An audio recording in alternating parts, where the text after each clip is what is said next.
وَإِنَّكُمْ تُوَفَّوْنَ أُجُورَكُمْ يَوْمَ الْقِيَامَةِ। পৃথিবীতে তোমরা আসলে যতদিন পর্যন্ত হায়াত তোমাদেরকে দিয়েছিলাম, তোমরা বেঁচে থাকলে খুব ভালো করে বুঝবেন, এ পৃথিবীর যত মানুষ বলেন, সুস্থ মস্তিষ্কের অধিকারী বলেন, পাগল বলেন, গ্রামের বলেন, শহরের বলেন, শিক্ষিত বলেন, অশিক্ষিত বলেন, যাই বলেন, প্রত্যেকটি মানুষ পৃথিবীতে কোনো না কোনো কাজ করতেই হয়, কোনো না কোনো কাজ করে। যেমন খাওয়া একটা কাজ, পড়া একটা কাজ, তাকায় দেখা একটা কাজ, পথ চলা একটা কাজ, ঘুমানো একটা কাজ, টয়লেটে যাওয়া কাজ, পেশাব পায়খানা করা এগুলিও কাজ। কাজ করে না এমন মানুষ পৃথিবীতে একটাও নাই। তবে মনে রাখতে হবে, যত কাজ আমরা দুনিয়াতে করি তামাম কাজগুলি মৌলিকভাবে দুই প্রকার। একটা হলো ভালো কাজ আর একটা হলো মন্দ কাজ।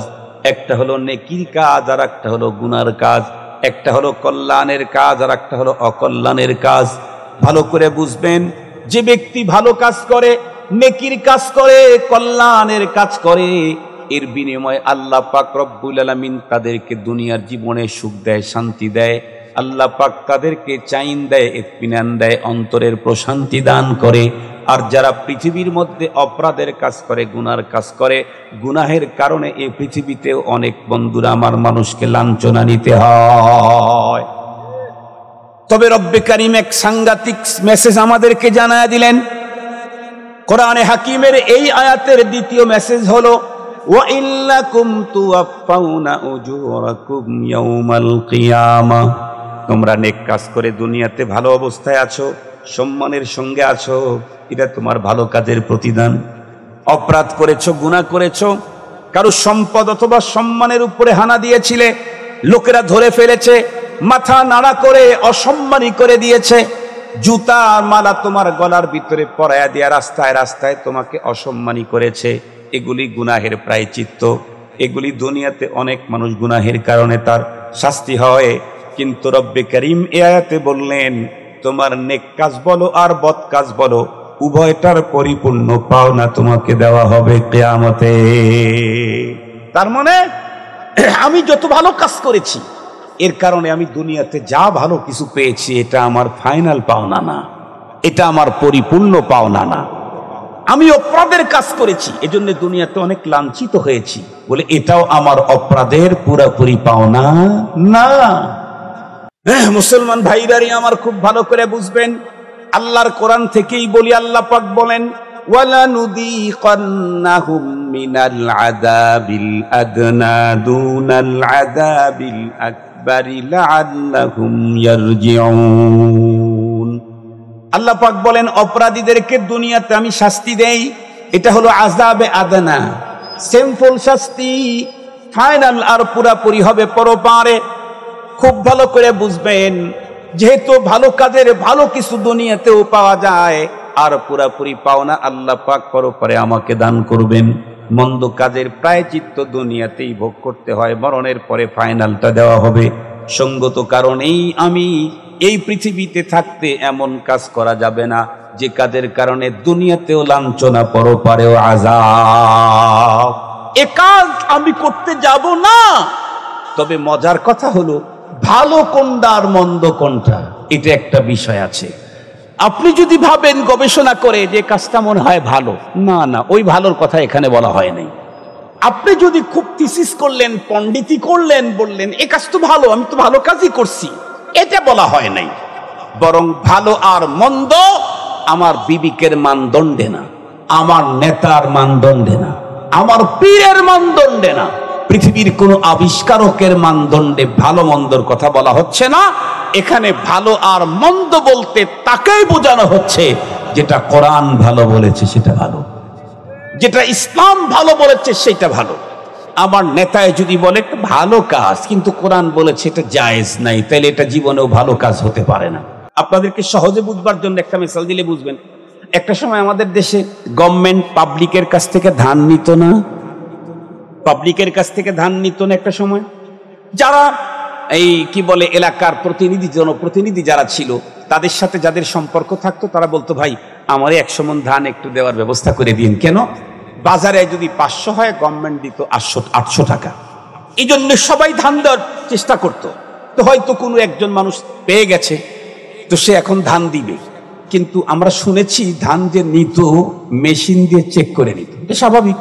শুকনো ধান কিনা এটা চেক করত, এই জন্য মেশিন ছিল, মেশিন শো করলেই নিবে, নাইলে নিবে না। শুনেছি আমরা, যদি কথা অসত্য হয় সমস্যা নাই, কেন? এটা তো শরীয়তের দলিল দিচ্ছি না, একটা মেসাল দিচ্ছি। কেউ যদি মাটির খোলাতে ধান শুকাইতে শুকাইতে ভিতরের সব পানি শুকায় ফেলে, তারপরেও নাকি ওই মেশিন শো করতো না। আর যদি পাকা খোলাতে ধান যদি অর্ধেক শুকায়, মেশিন শো করত।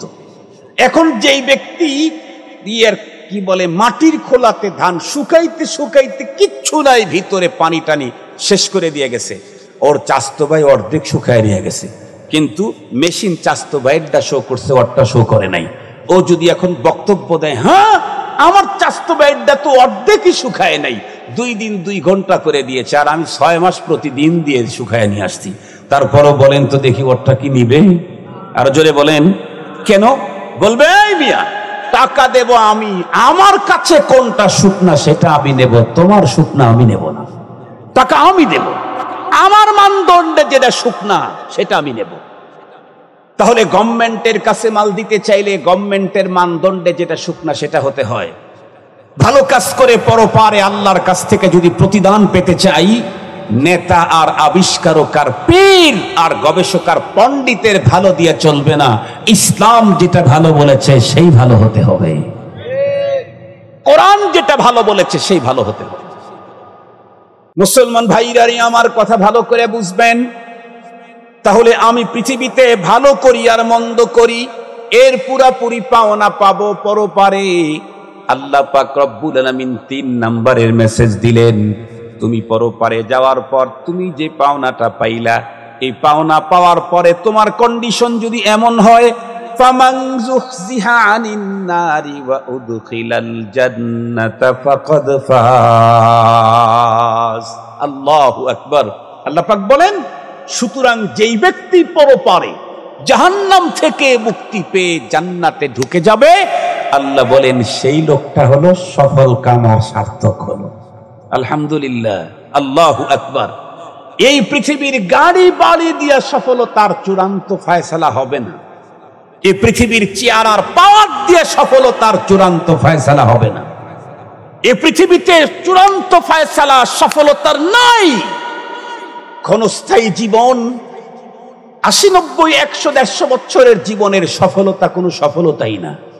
এই জীবনের ব্যর্থতাও কোনো ব্যর্থতা না। মূল সফলতা হলো পরপারের চিরস্থায়ী জীবনের সফলতা। মূল ব্যর্থতা হলো পরপারের চিরস্থায়ী জীবনের ব্যর্থতা। চিরস্থায়ী জীবনে যেই লোকটা ব্যর্থ সেই হলো প্রকৃত ব্যর্থ। চিরস্থায়ী জীবনে যেই লোকটা সফল সেই হলো প্রকৃত সফল। আমরা কি মনে করি, যেই লোকটা কোনো মানুষ বুঝে ওঠার আগেই হঠাৎ করে গাড়ি বাড়ি টাকা পয়সা ল্যান্ড প্রপার্টি মিল কারখানা ইন্ডাস্ট্রিজ গ্রুপ অফ ইন্ডাস্ট্রিজের মালিক হয়ে গেছে, সবাই করে হায় হায় লোকটা যে সফল, লোকটা যে সার্থক, লোকটা যে সিরিয়াস ব্রিলিয়ান্ট মানুষ। আবার অনেকে মনে করে যে হাইব্রিড নেতা যদি কেউ হয়, হাইব্রিড নেতা বোঝেন তো আপনারা, সব কিছু হাইব্রিড, করলা খাই তাও বলে হাইব্রিড, লাউ কিনতে গেছি হেটাও নাকি হাইব্রিড, আবার এই যে শশা এটা তো হাইব্রিড, আল্লাহ রে আল্লাহ, এর ডবল হাইব্রিড, মূলাও বলে হাইব্রিড আছে, সব জায়গায় হাইব্রিড, সব বক্তাও হাইব্রিড আছে, বক্তাও হাইব্রিড আছে। আমি ওগুলি বলতে যাব না, আমি শুধু বলতে চাইতেছি যে হাইব্রিড বলতে কোনটা বুঝায়, যেটা অল্প সময়ে অনেক বাড়ে, এটাই তো হাইব্রিড বলে। অল্প সময়ে, আমার দেশে যদি কেউ অল্প সময়ে অনেক বড় চেয়ারের মালিক হয়, হায় হায় ওর মতো চতুর, ওর মতো সার্থক কেউ নাই। আল্লাহর কোরআন আল্লাহ বলেন সব বুয়া, এগুলি বাজে কথা। মূল সফলতার সার্থকতা হলো তার, যেই ব্যক্তি এই পৃথিবী থেকে বিদায় নেওয়ার পর পরপারের জীবনে জাহান্নাম থেকে মুক্তি পেয়ে জান্নাতে যায়, সে হলো সফল। আমি আপনাদেরকে একটা সহজ হিসাব দেই। বর্তমান পৃথিবীর সবচাইতে বড় ধনী হলো বিল গেটস। বর্তমান পৃথিবীর সবচাইতে বড় ধনী কে? Bill Gates. বিল গেটসের ইনকাম কি পরিমাণে আপনাদেরকে বুঝাবার জন্য একটা মেসাল দিলে বুঝবেন। কিছুদিন কয়েক বছর আগে রিপোর্টে লিখছিল যে বিল গেটসের পকেট থেকে যদি 1000 টাকার বাংলাদেশের 3-4টা নোট জমিনে পড়ে যায়, বিল গেটস ওই টাকা জমিন থেকে উঠায়া পকেটে ঢুকানোর টাইম নাই। 3000 টাকা পড়ে গেল, তাও টাইম নাই বলে। হ্যাঁ, যেই টাইমটা বিল গেটস জমিনে পড়া টাকাটা উঠায়া ধুলা পরিষ্কার করে পকেটে ঢুকাবে, যতটুকুন সময় ব্যয় হবে, এতটুকুন বিল গেটস তার ব্যবসার পারপাসে ব্যয় করলে এখানে উঠবে 3000, ওখানে তার আসবে হলো 1 লাখ। সুতরাং 3000কে অর্জন করতে গিয়ে 1 লাখ হারাবে, তো পাগল দুনিয়াতে নেই। আপনারা মনে মনে ভাবতেছেন যে বিল গেটস যদি আমাদের এলাকাতে যাইতো আর ঘন ঘন যদি 3000 করে টাকা পড়তো। একটু ইয়া করলাম আর কি, আপনাদের সাথে রসকথা বললাম, খুব ভালো করে বুঝবেন। তো বিল গেটস এত টাকার মালিক, তার গাড়ি মাঝে মাঝে ওই যে এখন তো দেখা যায় অনলাইনে, তার গাড়ি, তার যে ব্যবহারের গাড়ি আছে, সে গাড়িগুলা দেখলে মনে হবে এটা কি গাড়ির হাট না গাড়ির জগৎ। দেখি গাড়ির হাট, ঢাকা শহরে গাড়ির হাট আছে, পুরাতন গাড়ির হাট লাগে ঢাকা শহরে শুক্রবারে, অনেক জায়গায় গাড়ির হাট লাগে। আমার দেশে গরুর হাট লাগে না, কারণ আমাদের দেশে সাধারণ মানুষ, কৃষক মানুষ গরু টরু কেনে, তো গরুর হাট। রাজধানী তো গরু মরু পালার দরকার নেই, তো গাড়ি বেশি চলে, গাড়ির হাট। তো বিল গেটসের গাড়ি যে রেখে দিয়েছে, ওটা দেখলে মনে হবে এটা কি গাড়ির হাট না গাড়ির জগৎ, এটা মনে হবে। টোটাল গাড়ি স্বর্ণ দিয়ে তৈরি করা, টোটাল গাড়িটা স্বর্ণ দিয়ে বানানো। মুহতারাম হাজরিন, তো এর চাইতেও যদি আগামী দিনে আরো কোনো বড় কেউ তৈরি হয়, তারপরেও তাকে সফল বলার সুযোগ নেই। কেন? 2 কারণে। অনেক কিছু সে পেয়েছে, কিন্তু সে কি 1000 বছর ভোগ করতে পারবে? আর একটু জোরে বলেন। তাহলে সফলতা কিসের? তাহলে কিসের সফলতা? তাম দুনিয়ার মালিক সে হলো, কিন্তু 90 বছর 100 বছরে সব ছেড়ে চলে গেল, তাহলে কিসের সফলতা? পরপারে যেই মানুষটাকে দেওয়া হবে, আল্লাহর কোরআনে আল্লাহ বলেন লা ইয়ামুতু ফিহা ওয়া লা ইয়াহইয়া, জীবনে আর কোনোদিন মরবেই না, জীবনে মরবেই না। দ্বিতীয় নাম্বার হলো, আল্লাহর কোরআনে আল্লাহ নিজেই বলেন বাল তুতিরুনাল হায়াতাদ দুনিয়া ওয়াল আখিরাতু খায়রুন ওয়া আবকা। কিছুদিন পূর্বে এক জায়গায় দেখলাম বিল গেটস বার্গার কেনার জন্য সাধারণ ক্রেতাদের সঙ্গে সিরিয়াল ধরে দাঁড়িয়ে আছে। বার্গার কিনবে, বার্গার কিনে খাবে, এজন্য সাধারণ ক্রেতাদের সাথে সিরিয়াল ধরে দাঁড়িয়ে আছে। আপনারা তো গ্রামের মানুষ, শহরের ভিতরে নতুন নতুন কিছু খাবার পাওয়া যায়, যেই খাবারগুলি শহরের ধনী পরিবারের সন্তানেরা খুব বেশি চয়েস করে। ওই একটা নাম বললাম বার্গার, ইদানিং নতুন একটা খাবার নামছে, তার নাম হলো পিৎজা। পিৎজা আমাকে প্রথম যখন নিয়ে এসে দিছে, একবার খাইছি, খালি বমিটা করা বাদ ছিল। একবার খেয়েছি, শুধু বমিটা করা বাদ ছিল। আমরা ছোটবেলায় উর্দু কায়দা কিতাবে, কওমি মাদ্রাসার সিলেবাসের একটা কিতাব, একেবারে শুরুতে ওইখানে আমরা একটা পড়া পড়তাম, ঢাকে কা পনির মশহুর হয়, ঢাকার পনির প্রসিদ্ধ। তখন থেকে মনের ভিতরে আবেগ, যে ঢাকার পনির যদি জীবনে পাইতাম, কিতাবের ভিতরে যার নাম লেখছে, একেবারে তৃপ্তি সহকারে খাইতাম। তো ছাত্র জামানায় তো পাই নাই। হুজুর হওয়ার পরে একবার এক চাকরি নিতে গেছিলাম ব্যাংকের। তখন কওমি মাদ্রাসার হুজুরদেরকে ব্যাংকে চাকরি দেওয়ার একটা সুযোগ ছিল, আল আরাফা ইসলামী ব্যাংক। তো ওই চাকরি নেওয়ার জন্য গেছিলাম ঢাকায়। এরপরে আমার এক বন্ধুর সাথে ওই ব্যাংকের মালিক পক্ষের একজনের এক ডক্টর সাহেব, উনি ইন্তেকাল করেছেন, ওনার ওখানে গিয়েছিলাম। তো ওনারা আবার মিটিংয়ে ছিলেন, ব্যাংকের যারা মালিক তাদের মিটিং চলতেছে, তাহলে ওখানকার খাওয়া তো অনেক উন্নত মানের। তো ওখানে বসলাম, তো পরে ও খুব উন্নত মানের রুটি আর ওই পনির দিল। তো জীবনের প্রথমে পনির দেখলাম, জিজ্ঞেস করলাম পাশে বসা ভাই, কি ভাই এটা কি? এটাই তো পনির। চিন্তা করলাম আল্লাহ, 12 বছর আগে পড়ছি, খাইতে পারি নাই, 12 বছরের আবেগ নিয়ে আজকে খাবো। মোটামুটি ভাবে কাউন্না লাগাইছি, এখন ভিতরেও যায় না, বাইর করেও দিতে পারি না, ভিতরেও যায় না, মানে গেলায় গিলতেই পারতেছি না। বাইর যে বাইর করে দেব, মানুষ বলবে কি যে গ্রামের থেকে উঠে আসছে, যার কারণে পনির খাইতে পারে না। বেইজ্জতি, বাইরেও বের করতে পারতেছি না, ভিতরেও যায় না। এলো ঢাকে কা পনির। মোহতারাম হাজিরিন, ও খেতে খেতে অবশ্য অভ্যাস হয়ে যায়। কোনো মানুষ একটা জিনিস খেতে খেতে অভ্যাস হয়ে যায়। তো যে কথা বলতেছিলাম যে আল্লাহ তাআলা এই এখন বর্তমান সময়ের অভিজাত পরিবারের ছেলেরা, বড়লোকের সন্তানেরা অন্য রাজধানী শহরে কিছু খাবার খায়, বিদেশি দেশি কিছু খাবার, যতই আবেগী খাবার হোক, প্রত্যেকটি মানুষ এই খাবার খেতে গেলে কিন্তু একটা আতঙ্ক কাজ করে, কি না জানি আবার গ্যাস ফর্ম করে নাকি। ঠিক বললাম না ভাই? ঠিক বললাম। খুব স্বাদ হয়েছে তরকারি, মনে হচ্ছে যে একেবারে পুরা পাতিল শেষ করে দেব, কিন্তু ভয় আছে না নাই, আবার পেট টেট ফলে নাকি, আবার পেট টেট ফলে নাকি। যত উন্নত খাবারই হোক, পৃথিবীর মানুষ তার উদর ভরে খেতে পারে না, আতঙ্ক আছে, ভয় আছে, গ্যাস ফর্ম করে নাকি, পেট ফলে নাকি, মারা যায় নাকি।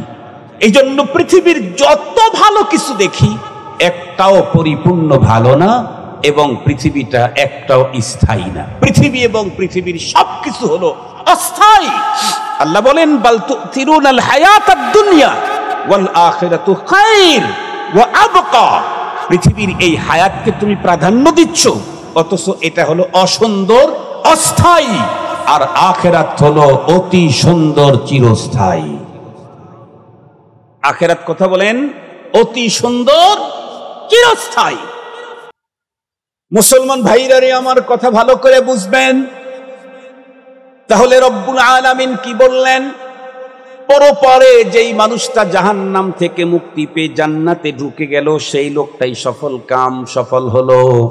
আমি যদি পরপারে জাহান্নাম থেকে মুক্তি পেয়ে জান্নাতে যেতে চাই, তাহলে আমাকে দুনিয়ার মোহমায়া ত্যাগ করতে হবে। আল্লাহ পাকের প্রতি মোহাব্বত, আসক্তি আর পরপারের লোভ লালসা ভিতরে ঢুকাইতে হবে। আল্লাহ পাক কোরআনে হাকিমের ভিতরে বলেন, আমাদেরকে এই কাজ থেকে বাধার সৃষ্টি করে কে? আল্লাহ বলেন, ওয়ামাল হায়াতুদ দুনিয়া ইল্লা মাতাউল গুরুর। পৃথিবীতে এসেছে আমাদেরকে ওই পরপারের সুখ শান্তি থেকে আমাদেরকে দূরে সরায় রাখে হলো দুনিয়ার ধান্দা, দুনিয়ার চাহিদা, পৃথিবীর চাহিদা, সম্পদের মায়া, চেয়ার পাওয়ারের মায়া। আমাকে মসজিদে যেতে দেয় না, আমাকে জিকির করতে দেয় না, আমাকে আত্মশুদ্ধি করতে দেয় না, আমার জীবনটাকে সুন্দর করে চালাইতে দেয় না। অথচ রব্বুল আলামিন কি বললেন? এই দুনিয়ার জীবন যেটা তোমাদের, এটা কিন্তু ধোঁকার বস্তু, এটা ভুয়া। এটা কি কথা বলেন? ভুয়া, ভুয়া, ভুয়া। বিষয়টা বোঝাবার জন্য ছোট্ট একটা মিসাল দিয়ে শেষ করে দেই। আমরা যখন ছোট ছিলাম, একেবারে ছোট, তখন বাবার কাছে আবেদন করতাম, আব্বু খেলনা নিয়ে এসো। তখন খেলনা ছাড়া আর কিছু ভালো লাগতো না। বাবা খেলনা আনে নাই, তো একদিন কান্দেই কাটায় দিছি, খানা দানা বন্ধ খেলনার জন্য। একটু যখন বড় হলাম, তখন বুঝলাম যে আর খেলনা তো তেমন কোনো কাজের না, খেলনা দিয়ে কি হয়? তখন হলো মিল্ক ক্যান্ডি, চিপস, পটেটো, আরো কত কিছু বড়লোকদের বড়লোকি খাবার আছে। এগুলার জন্য তখন বাবাকে ফরমায়েশ করছি, যদি আব্বা আনে নাই তাহলে একদিন গড়াগড়ি কান্না দিয়েছি। তখন মনে করতাম এটাই হলো বড় কিছু। এরপরে যখন আর একটু বড় হলাম, তখন হলো সুন্দর কাপড় চুপুর, একেবারে ইস্তারি করা, কোনো জায়গায় যদি ভাঁজ না পড়ে ভাব নিয়ে চলমু, মনে করতাম দুনিয়াতে এটাই হলো সবচাইতে বড় জিনিস। এই জন্য আমার কাপড়ে যদি কোনো ছোট ভাই একটু দাগ লাগাইছে, থাপ্পড় দেওয়ার দাঁত ভেঙে দিয়ে দিয়েছি। এরকম হয়েছে না ছোটবেলায়? এরকম হয়েছে না? থাপ্পড় লাগাইছে, কানের তালা ফেটে গেছে, মনে করতো যে এটাই বুঝি সবচাইতে ভালো। আর একটু যখন বড় হলো, তখন ওর চাহিদা কি? বর্তমান সময়ের যুবকদের চাহিদা হলো আইফোন, টাচফোন, আইফোন। আর কি R15 বুঝেন নাকি? ওই যে একটা মোটরসাইকেল আছে, শুয়ে থেকে চালান বুঝেন তো, একেবারে উপরে চালায়, ওইভাবে চালাইলে নাকি কোমরের হাড়ের সমস্যা হয়। এরপরেও যুবকরা হলো R15 কিনবে, আইফোন কিনবে। অনেক যুবক তার বাবাকে বাধ্য করে জমি লাগাইতে, ঋণ করতে, লোন করতে, নাইলে আত্মহত্যার আলটিমেটাম দেয়। ঠিক বললাম? আমারে আইফোন টাচফোন কিনে না দিলে আমি আত্মহত্যা করব। মা কি করবে? কিনে দেয়। বাবা কি করবে? কিনে দেয়। খুব ভালো করে বুঝবেন, ও তখন মনে করছে যে আমার হাতে যদি একটা আইফোন থাকে আর আমার নিচে যদি একটা R15 থাকে, তো আমি রাস্তার রাজা, আমি সারা দুনিয়ায় আমি পেয়ে গেলাম। এই ছেলেটাই যখন একটু বড় হলো, বিয়ে শাদী করায় দেওয়া হলো, ঘরে আল্লাহ তাআলা এক দুইটা সন্তান দান করলো, ওর চিন্তা চেতনা তখন চেঞ্জ। বাচ্চা অসুস্থ হয়েছে, ডাক্তারের কাছে নিয়ে যাবে, আইফোন দিয়ে কাজ হয় না, টাকা লাগে। স্ত্রী ঈদের সময় বলছে আমারে শাড়ি কিনে দিতে হবে বেনারসি, নাইলে কিন্তু আমি যাবো বাবার বাড়ি থেকে আর আসবো না। ও তখন দেখে হায় হায় R15 দিয়ে কি হবে যদি শাড়ি কিনে দিতে না পারি। ওর তখন চিন্তা হিসাব নিকাশ চেঞ্জ হয়ে গেল। তখন ও কি বুঝলো, টাকার কোনো বিকল্প নাই, টাকা হইলে সব হয়। এই জন্য কি করে, যেই ছেলে এক ঈদের আগে বাবাকে বাধ্য করে জমি কট লাগায়া হুন্ডা কেনাইলো, ওই ছেলেই বা ছেলে যখন বাবা হয়ে গেছে, এখন তার সন্তান আর স্ত্রীর চাহিদা পূরণে আর এক ঈদের আগে তার ব্যবসার পুঁজি বাড়াবার জন্য হুন্ডা বিক্রি করে। ব্যবসার পুঁজি বাড়াবার জন্য এখন হুন্ডা বিক্রি করে। একটা সময় যেই ছেলেটা জামার একটু ভাঁজ নষ্ট হয়েছে, থাপ্পড় দিয়ে ছোট বোনের কানটা ফাটাই দিছে, সেই ছেলেটাই এখন টাকার পিছনে এমন দৌড় দেওয়া শুরু করছে, কোন বোতাম কোন জায়গায় লাগাইছে এটাও জানেই না। কথা বলেন, এরকম লোক আছে না নাই? বোতাম কোনটা কোন জায়গায় লাগায় চলতেছে, কি ময়লা কি অবস্থা, বোতাম কোনটা কোথায় লাগাইছে এই খবরই নাই। কেন? ওর ধান্দা চেঞ্জ হয়ে গেছে, টাকা চাই টাকা চাই। এই যে ঢুকলো ভিতরে, ঢুকলো, টাকা দরকার, গাড়ি দরকার, বাড়ি দরকার, ক্যারিয়ার তৈরি করা দরকার, চেয়ার দরকার, পাওয়ার দরকার, এই যে ধরলো এটা আর সরে না। কতদিন? কোরআনে হাকিম আল্লাহ তাআলা বলেন, আল্লাকুমুত তাকাসুর হাত্তা যুরতুমুল মাকাবির।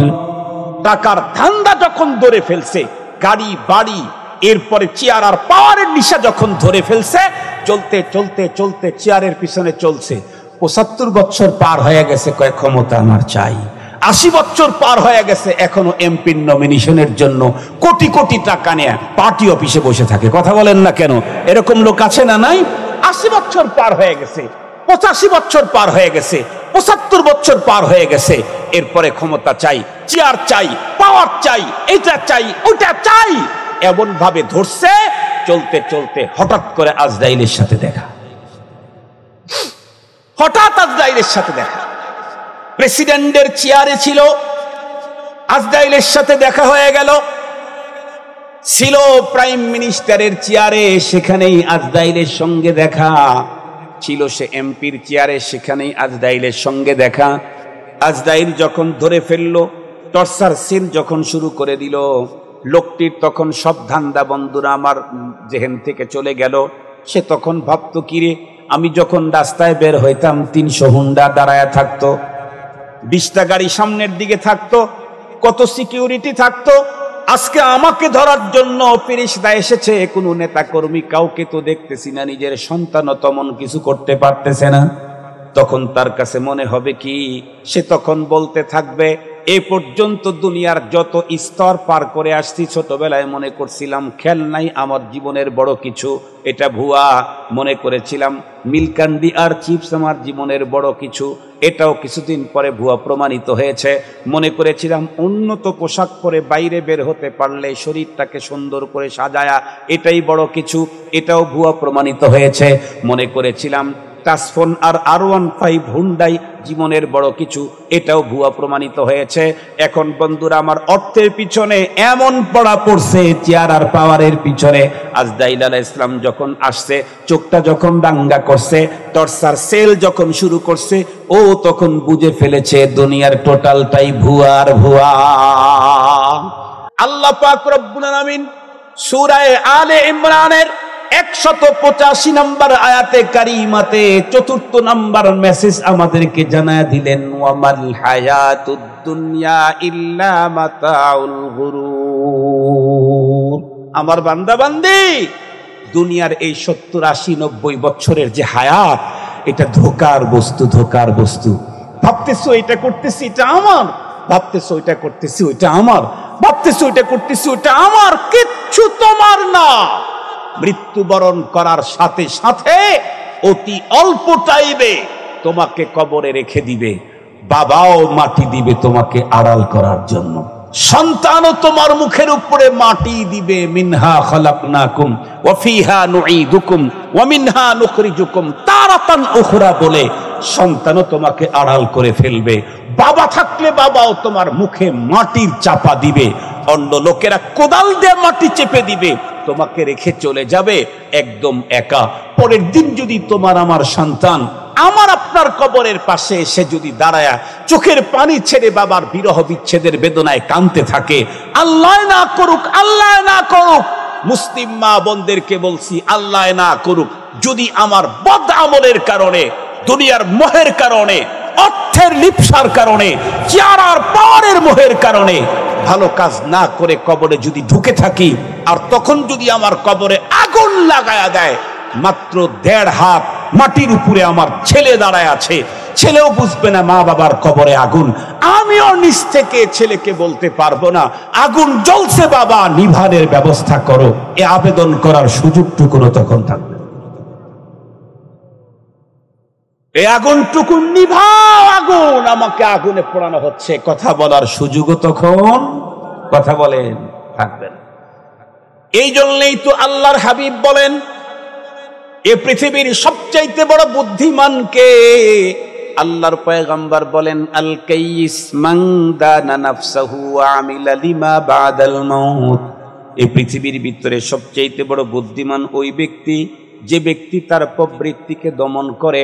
খুব ভালো করে বুঝবেন, পরপারের পুঁজি করে, দুনিয়া থেকে শুধুমাত্র কেবলমাত্র দুনিয়ার চাকচিক্য, দুনিয়ার বাহাদুরি, দুনিয়ার চেয়ার পাওয়ার আর ঘর বাড়ি, মিল কারখানা, ইন্ডাস্ট্রিজ আর টাওয়ার তৈরি করার ফিকির করে না, বরং পরপারের ফিকির যেই লোকটা করে, পরপারের পুঁজি করে যে যায়, সে হলো দুনিয়ার ভিতরে সবচাইতে বড় বুদ্ধিমান।